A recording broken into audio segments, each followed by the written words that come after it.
Is up, everybody? Clint Esposito here with the Clint Esposito Show. We're just going to do a Detroit Supercross preview for you guys. Intro.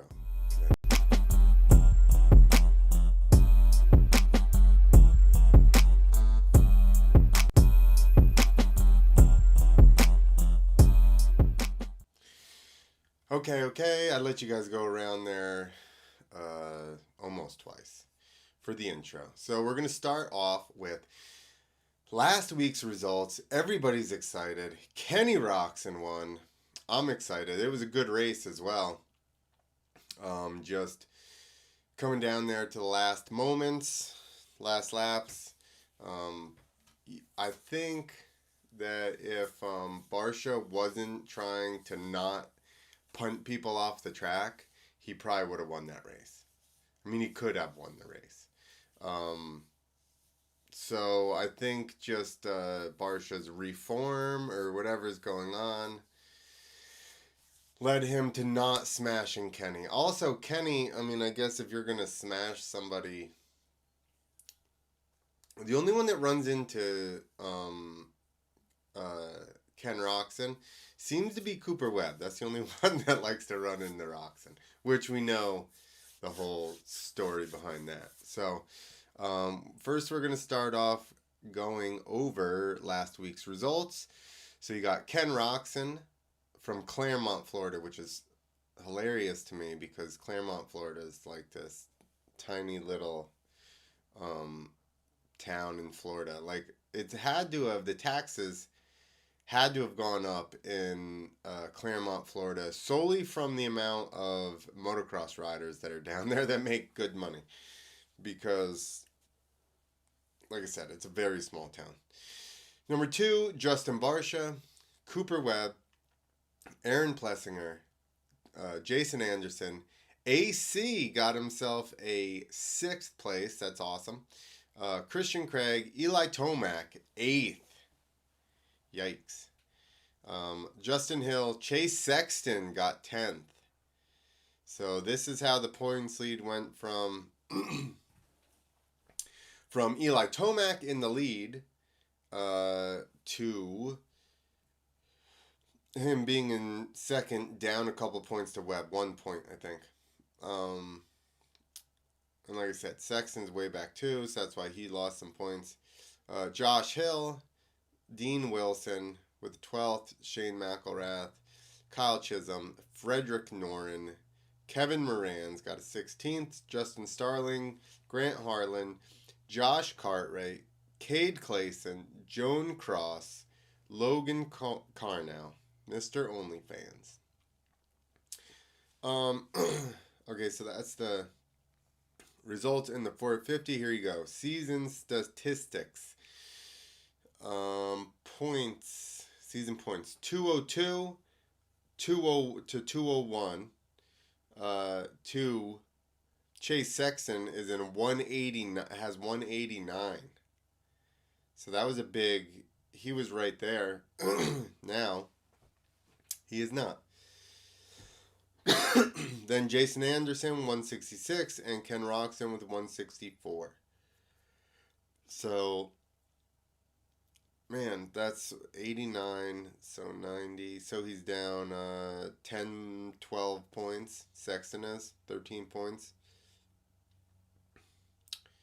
That escalated quickly.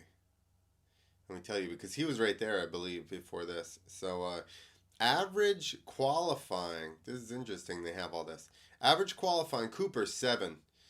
Tomac 3rd. Chase Sexton 5th. How? Who the hell average qualifies 1? That doesn't make any sense. Am I not understanding this correctly? How does the first average qualifier? Is that what that means? That can't be what it means. Anyway. Season laps led. Like, obviously they did not update this because nobody has led any laps. None of them. Okay, average finish 2.4. Average finish for Tomac is a third, even though he's won like 6 races. Just because of his couple of off nights are like friggin' eighth. Where is Kenny? Kenny's average finish is 5.3. Which, I mean, I guess I get it. You gotta have decimals in there. But okay, so let's go to this week. Got all your venue information, everything you need to know. Okay, so how come it doesn't have times? Oh yeah, it does. 105 EDT. What the hell time zone is that? They're in Detroit, so they're 1 hour behind us. Okay, so it'd be 2 o'clock Eastern time. I realize a lot of you guys are not in Eastern time. Probably most of you are. I don't know. But anyway, so qualifying starts 1 p.m., whatever time zone it is, EDT. I don't understand what that is. I thought it was like Central Time or something. Then the heat races start at 7 o'clock. So I'm assuming program intros 6:30. Let's see if you can see it. Race Day Live is going to be live on Peacock. The race itself is going to be live also on Peacock. There will be a re-air Monday at 1 a.m. 1 a.m. for the re-air. Killing it, guys. I was thinking about this before. It's hilarious that like a big thing in Supercross everybody does every week is like how to watch the race. Like that's how screwed up TV coverage has been for us over the past 2 decades, 3 decades that we're like everybody's got to search to figure out how to watch this stupid thing. All right, track info. This is what they say. Soft, wet, dirt. Track will break down as the night goes on. It's freshly screened though, so they got rid of all of the rocks and the tear-offs. Because let me tell you, the tear-offs stay. They come back the next year. I went to Detroit for the first time last year. When I think about it, I think of a badass city. I think there was supposed to be a comma in between there. A bad ass city. They have terrible asses in Detroit. There are terrible. No. I think he just meant a bad city. And they just put ass on there. I had a lot of fun there. I got a podium. The dirt is sick here too. I love the East Coast dirt. It definitely isn't California. I like it. Pierce Brown. That's the quote that they take about the dirt in Detroit. That's the quote. He says, I went to Detroit, and then he says, the dirt is sick here too. Like, where were they? They were at another East Coast round, and they just took this quote. And then he's like, it's not California. Okay. So, let me tell you this. All right, we're going to zoom into that, but I actually have the animated track map for you guys. Oh, hold on. I got to switch my input here. Switching page eventually. There we go. All right. So, let's watch it. A while to switch from scene to scene. Okay, you can see it. All right, so basically the only thing, I mean it is a little bit different, but the main thing different here is the switchbacks across the start straight, which like I said earlier in the year, I think it's cool that they've been doing a lot of things through the start straight, because otherwise you have a big portion of the floor just sitting there like only used for starts. So I like this. I did also hear 2 different takes on it. Johnny Hopper said he thought it may be 1 line through there. But then Nicoletti said he thinks there'll be a lot of block passing there. And I think that it can go either way, right? Although, thinking about it now, ideally, in one of these sections, you would want to go the fastest routes without anybody there, okay, would either be inside. If there's a rut or a berm inside, it looks like by this there might be some kind of little berm on the inside, but you have to remember that the dirt in Detroit is going to be soft enough that you're going to get ruts. So then you're going to be able to turn fast on the inside. So my point is the inside to inside is going to be fast because it's shortest distance. And it's not hard and flat, so you'll have something to lean against. So it will be a feasible line. If you go outside, right, you're either going to want to like square and square. Because like outside to outside, full outside is not going to make any sense because you're going to be outside, you're going to be exiting outside here, and then you're going to have to cross all the way back over to get to the outside again. So it doesn't really make that much sense, and you're not going to be able to do that in a race either, because there's going to be other people there. So you're going to want to go probably outside to inside, or inside to... See, even inside to outside doesn't really make that much sense. Because you'd have to... Inside to outside. I guess that would make sense. But anyway, with 180s, you can... it gives you, like say you're going outside or even middle of the berm. Where's their 90? Here, the 90s. Right? So hopefully you guys can see my cursor on here. But so if you're in a 90-degree corner, you have to basically be next to the guy to be able to dive inside of him. Whereas if they're not all the way to the inside, even if they go outside, you kind of have to be really close in order to cut them off because they're still, the corner's like a 90, so you can't from inside. If you go across inside, you almost don't really cross their path if they're all the way outside. You're like almost not even, you'd have to get to them by the exit. You wouldn't really cut them off at the apex of the turn. Once you're into a 180 and it's tighter like that now, it's easier to just cut across the inside of the turn and be in front of the guy, blocking him and making the pass, block passing him. And the fact that it's tacky, I would think there probably will be some tomfoolery down in these two turns. But other than that, I'd say it's pretty straightforward track. They didn't bring the tunnel, which is a bummer. You guys know I love the tunnel. The tunnel is great. They probably buried it under this finish line so they didn't have to use all that dirt. But yeah. Standard track. Other than that, whoops are going to break down. I see they did only do one set of whoops, probably because the dirt is soft. So that's probably some of it. I just realized I was going to try and find some press day footage for you guys before I got on here, but nobody had posted anything yet. So maybe we'll search a little bit. The couple of accounts I know usually put some press day stuff up.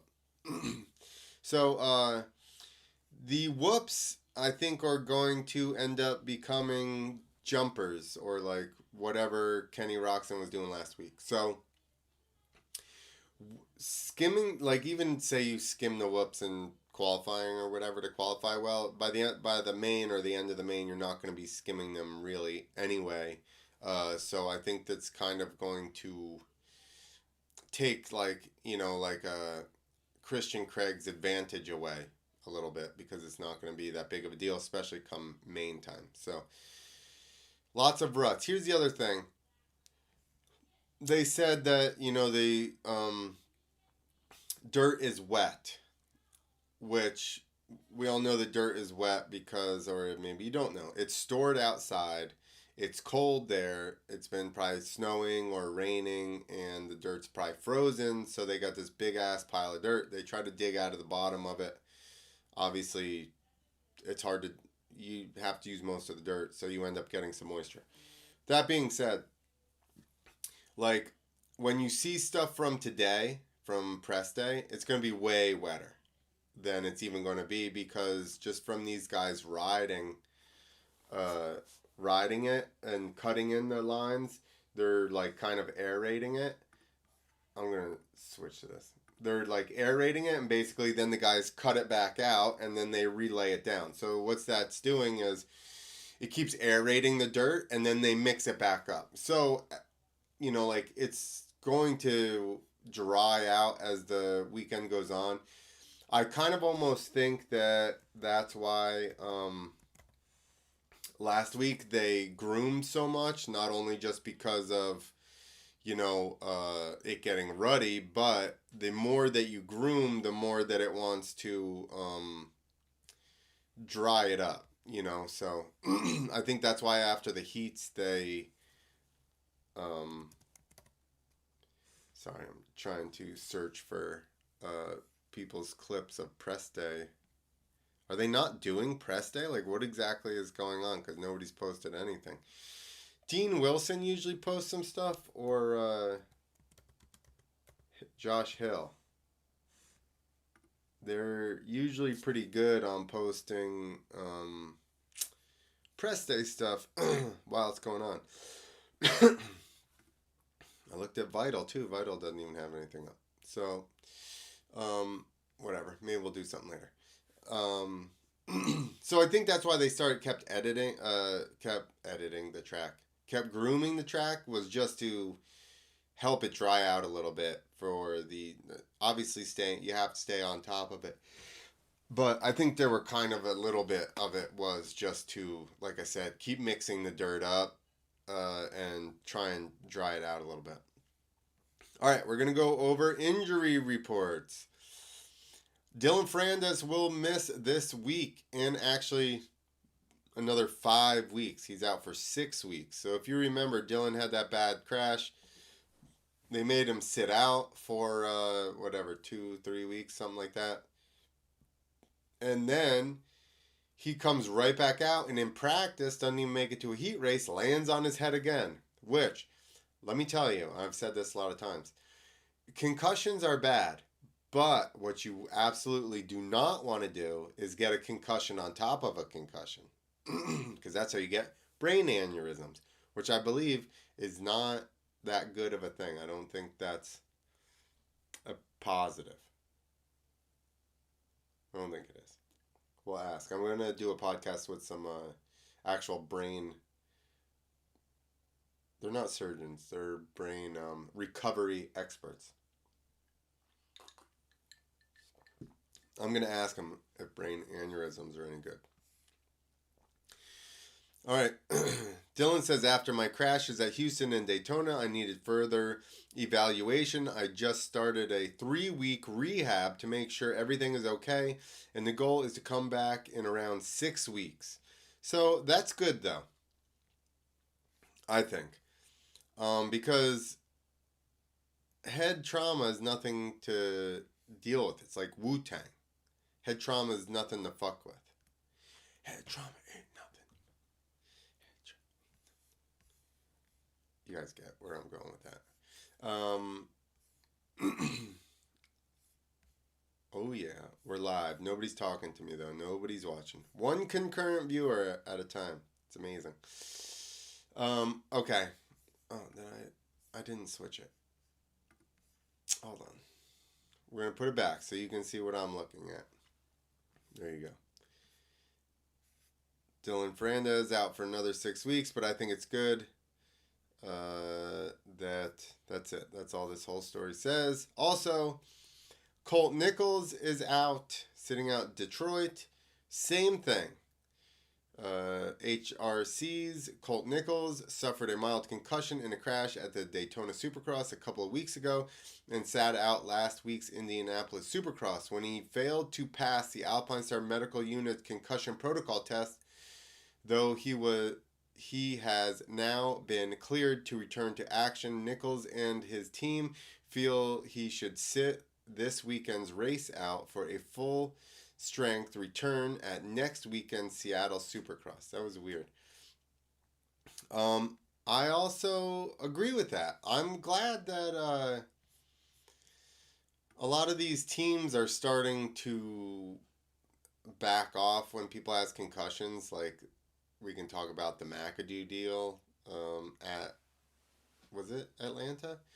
The one where he friggin' smashed his face off into the face of that tabletop and then just came back. They red flagged the race and then he just came back and got like third. One, I didn't even think that you were allowed to have the race red flagged for you and then ride again. But what do I know? So, okay, predictions. So it's, you can't tell which Tomac's showing up.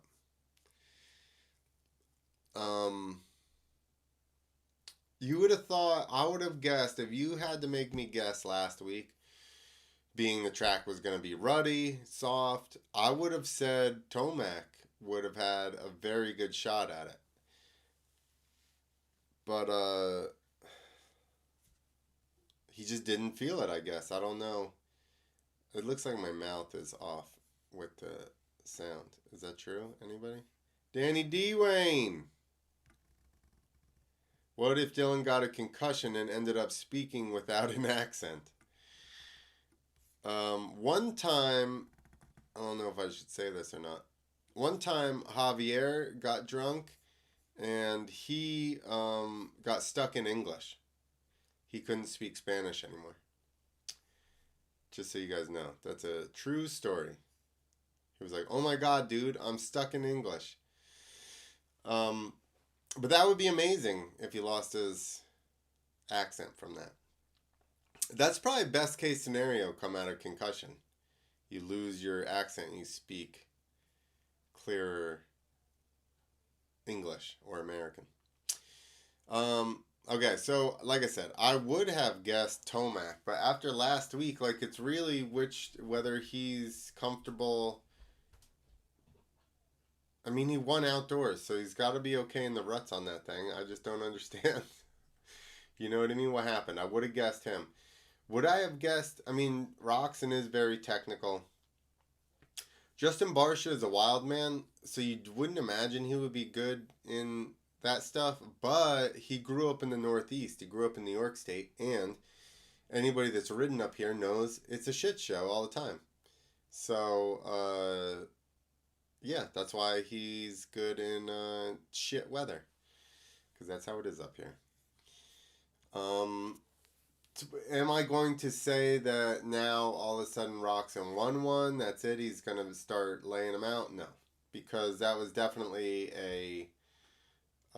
just a unique scenario. You guys know it's like a mud race, right? You get a real bad mud race, and all of a sudden, Kevin Windham wins. Like, not like he couldn't win normally, but my point is, you have somebody that hasn't been winning so far that year, and then it's a mud race, and then they pull a race win off. So the fact that Roxon and Barcia finished 1-2 isn't that crazy with how torn up the track was. The fact that they passed Webb, both of them, is kind of more impressive than anything. But I would say, I don't know. Again, it's hard. Tomac could show up. I'm going to give you a non-answer here. Tomac could show up and win. Cooper could show up and win. Although Cooper's not seemed to be the fastest guy. I guess maybe the weekend that he won. But it seems like there's always been somebody that's a little bit faster. So I would say Cooper's at least going to be top 4. You know that. And depending on which Eli shows up, prior to a couple of weeks ago, I would have said Eli all the way. I was starting to think, can Eli win every race this year? And then he started to have his issues again. So you can't. The guy got to 8th or 9th. Like, holy shit! How do you go from winning everything to 8th or 9th and then win again? Isn't that what he did the last time, right? He lost the race, got like 7th, and then he came to Daytona and stomped everybody's ass and didn't even qualify good. So I think that you have to have some kind of insider information to understand what the hell is going on with Tomac. and whether you should. We need somebody in the Tomac camp for everybody's fantasy picks. That would be really good to know, right? To have somebody in there that's just like, not today, boys. Not today. I guess they don't even know. Look at Daytona. Qualified, terrible.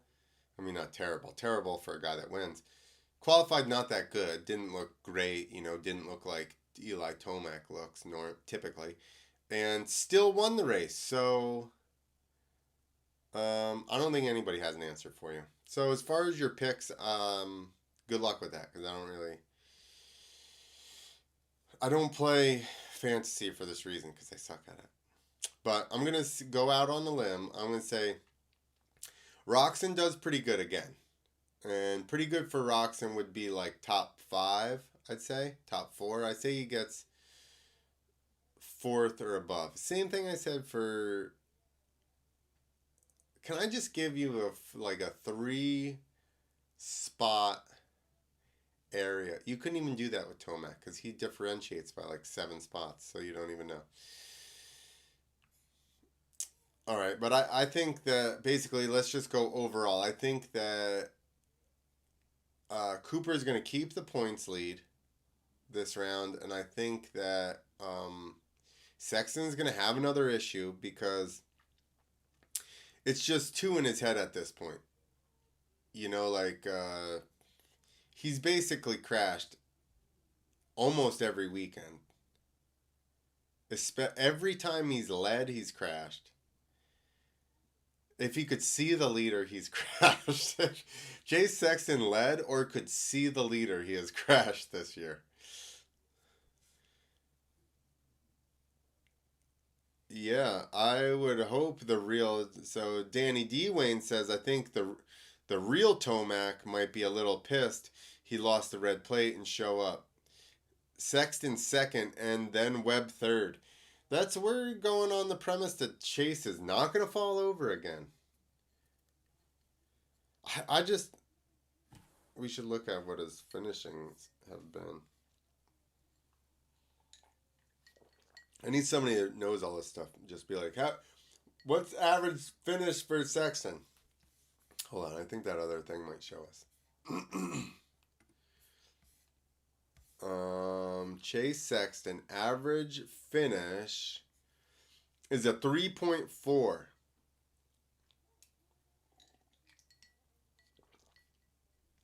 Which, because of the... So average, this should not be surprising to anybody. But average finish goes in the order of how they are in the points. Here, I'll switch this thing so you guys can see it too. So Cooper Webb's average finish is 2.4. Eli Tomac's average finish is 3. Chase Sexton average finish is 3.4. Jason Anderson's is 4.9. Roczen's is 5.3. Barsha's 6.1. Isn't it funny how that works out? And that's how they are in the standings. I mean, obviously. But that still blows me away that Tomac's average finish is 3 and he's won like 6 races. Blown away, dude. Got to get a little more consistent. What up, John Matthews? We're going over Supercross. I didn't know you're a big Supercross man.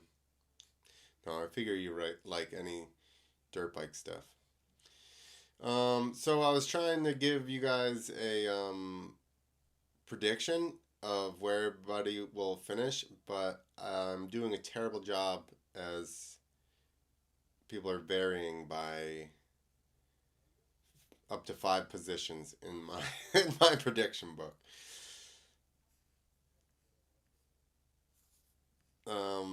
Yeah. So I was just saying that I think overall, big picture, Webb keeps the points lead. Maybe even, I don't know. I mean, Danny Dean Wayne might be right. Oh, good. Yeah. Tomac could show up pissed off and just stomp a hole in everybody's ass. In which case, even if he got first and Cooper got second, he would take the points lead. And I guess what's coming down to is the pressure going to get to Tomac of the points lead, or is he going to chew it up, spit it out, and take the points lead back? That's what we're going to see this weekend. All right, people, let's see what we got. Sort of a lost touch with the racing side of things toward the later 2000s, but sort of been getting back into it over the last few years. That's good. Racing over the last few years, actually the whole time probably, it's been very entertaining. But there are a lot of fast guys. Obviously right now we're down to only a couple. They can win the championship, but there's a lot of guys that can win races, so that's cool. And yeah, it's good. Kenny's back, won a race. Hopefully he can keep it going. FYI, everybody, all the photos Kenny posts of food, it's all meat and fruits and a little bit of vegetables. Just like the meme I made about him going primal and doing steroids. Maybe he did steroids off season. Maybe, we don't know. Hopefully. But you would expect him to still be declining then now because all of his juice would be wearing off. You know what I mean? Yes, it was cool seeing Barsha as well. Honestly, and I do like Roxon a little bit better, but I do really like Barsha as well. Also, it doesn't hurt that he's from the area here and he grew up racing a bunch of tracks here that I grew up racing, so I mean, maybe I'm a little bit biased, but he's got such a rad style. And listen, I get it. He gets a little bit overzealous about chopping people's front ends off, but it's still entertaining and it makes for good racing. So, I mean, overall, Barsha is a win for the sport, I would say. Right? He even married a monster chick. A European monster chick. All right. You guys leave some comments. Let me know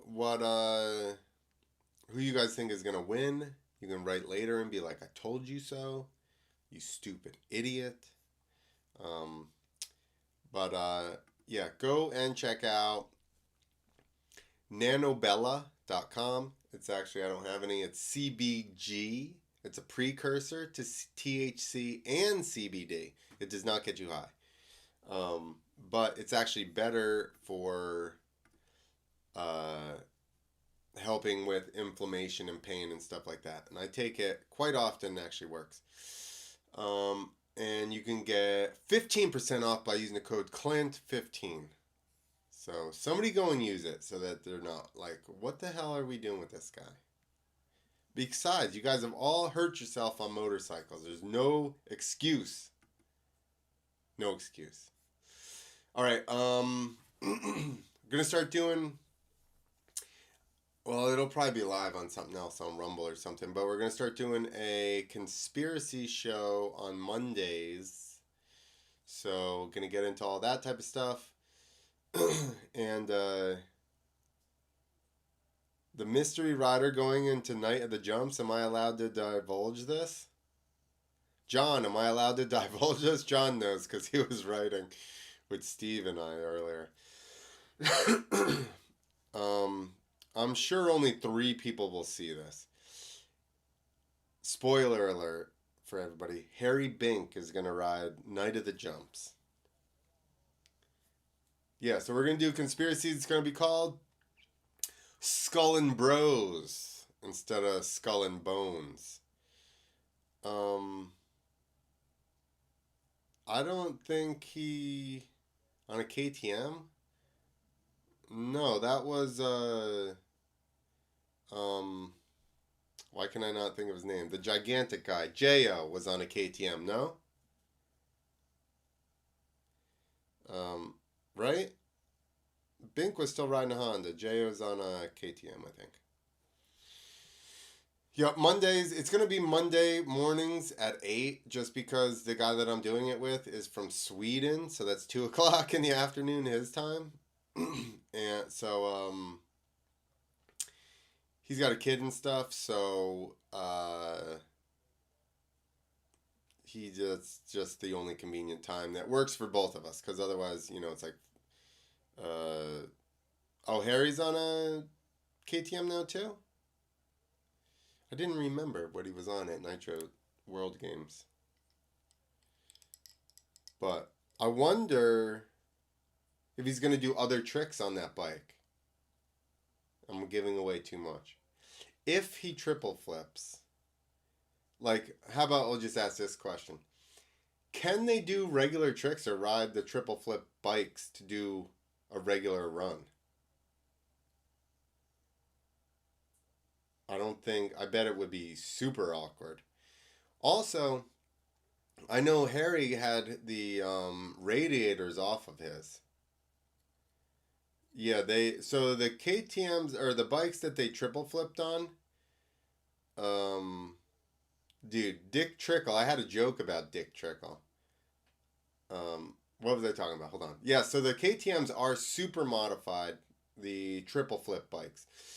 From what I gather, they have a shorter swing arm, the swing arm shorter, so it brings the wheel in. I'm not sure they did anything with the rake of the front end, which that would do something too. Once you bring your wheelbase in. So, I mean, they could have gotten maybe triple clamps that bring the rake in of the front end. I'm not sure that they did that. Don't quote me, but I do know for sure that the swing arm was shorter. And like I said, Harry's bike, he had the radiator off of it, so that way had all that fluid and stuff. Maybe there was just, I wonder if there was fluid just inside the motor. What didn't he just, instead of just running it through the radiators, right? Just still have it pump but go just through the motor. Maybe he did that. I have no idea. I'm just guessing. But that would make more sense to me. It would still heat up, but at least you have some fluid in there. Because otherwise, if you just had like no fluid in there, it was just like empty cavities around the cylinder, it seems like, I guess that would still be like an air barrier. I'm curious now. Yeah, both of them had short swing arms and stuff like that. So somehow we got back onto freestyle here. Yeah. Well, so those guys were they were practicing together. So I'm sure that a lot of the things translated over between both of their bikes, because if somebody's learning something, I'm going to be like, "Hey, what do you got over there?" I wonder if they went, would you go a smaller back tire or bigger? So if you went bigger back tire, you would get more gyro out of the rear wheel. Um, or they could just shift up, come off of the ramp and then shift up again and then just pin it and it'll help you spin around. I don't think anybody's doing that. That's why, have you ever seen anybody backflip a snowmobile? The first like half a second you're like, he's dead, and then they pin it and then he whips around.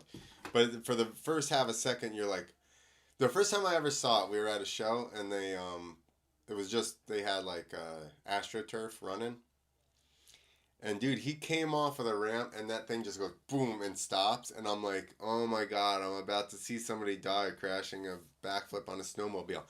He pins it, coming a little bit hot, like skis up, and I'm like, holy shit. So maybe they have fatter tires. That might work. I don't know. All right. We'll have to schedule some live freestyle chats. I'm stuttering here. Steve is almost in his new house. Once he gets in his new house, we're for sure gonna go live. I may try to press the issue, and we'll go live on some stuff prior to that, so everybody can get in and chat. So maybe I'll discuss that with him and see what we can do. Maybe we can do the. You don't think the building's tall enough for a triple? Yeah, yeah. They were open stadium, huh? In the other one. That is true.